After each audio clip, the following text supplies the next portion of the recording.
చదువుకోవడానికి అక్కడ అన్ని సౌకర్యాలు ఉన్నాయి. టీచర్స్ కూడా పాఠాలు బాగానే చెప్తున్నారు. కానీ మేము ఈ స్కూల్లో చదువుకోలేము అంటున్నారు ఈ విద్యార్థులు. అన్నీ బాగుంటే మరేం హాయిగా చదువుకోవచ్చుగా అనుకుంటున్నారా? ఇక్కడ సీన్ చూస్తే తల్లిదండ్రులు పిల్లలు ఇది స్కూల్ కాదు, జైలు కన్నా దారుణంగా ఉందని వాపోతున్నారు. క్లాస్కి రావడం లేట్ అయితే మేడం గారికి ఫైన్ చెల్లించవలసిందే. కుళ్ళిన కూరగాయలతో వండిన భోజనం నోరు మూసుకొని తినవలసిందే.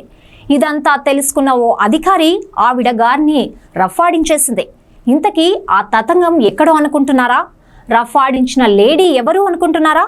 మీరే చూసేయండి. శ్రీ సత్యసాయి జిల్లా పెనుకొండ నియోజకవర్గం పాపిరెడ్డిపల్లిలోని కస్తూర్బా గాంధీ బాలికల విద్యాలయం విద్యార్థులు వారి బాధలను ఎవరికి చెప్పుకోవాలో తెలియక ఒక లేఖ రూపంలో విషయాన్ని సోషల్ మీడియాలో పెట్టగానే అధికారులు పరుగులు పెట్టారు.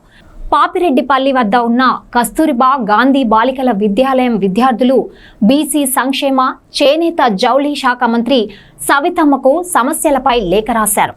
ప్లీజ్ మా సమస్యలు పరిష్కరించండి అంటూ విద్యార్థుల సంతకాలతో రాసిన లేఖ సోషల్ మీడియాలో వైరల్ అయింది. ఉన్నత అధికారులకు సమస్యలపై తెలిపినా పట్టించుకోలేదంటూ లేఖలో ఆవేదన వ్యక్తం చేశారు. పాఠశాలలోని సమస్యలు ఎవరికి చెప్పుకోలేక దీన స్థితిలో ఉన్న తల్లిదండ్రులకు వివరించలేక తమతో తాము సతమతమైపోయారు. ఈ పాఠశాలలో 6వ తరగతి నుండి ఇంటర్ సెకండ్ ఇయర్ వరకు 250 మంది విద్యార్థుల పరిస్థితిపై ఈ పిల్లలు వివరంగా లేఖ రాశారు. ఈ క్రమంలో పాఠశాలను తనిఖీ చేసిన మంత్రి సవితమ్మ గారు అధికారులపై ఆగ్రహం వ్యక్తం చేశారు. తక్షణం శాఖపరమైన చర్యలు తీసుకోవాలని ఉన్నత అధికారులకు ఆదేశాలు జారీ చేశారు. మీ ఇళ్లలో ఇలాగే వంట చేస్తారా పిల్లలకు అంటూ మండిపడ్డారు మంత్రి.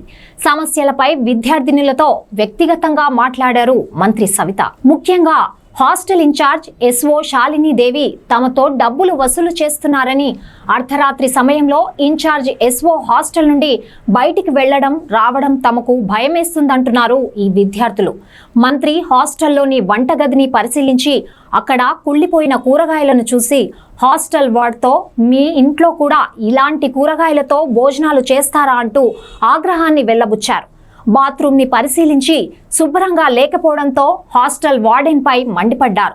హాస్టల్ వార్డెన్ శాలినీదేవి వ్యవహార శైలిపై, ఆమెపై వచ్చిన ఆరోపణలతో వెంటనే శాలినీదేవిపై శాఖపరమైన చర్యలు తీసుకోవాలని అధికారులను ఆదేశించారు బీసీ సంక్షేమ శాఖ మంత్రి సవితమ్మ.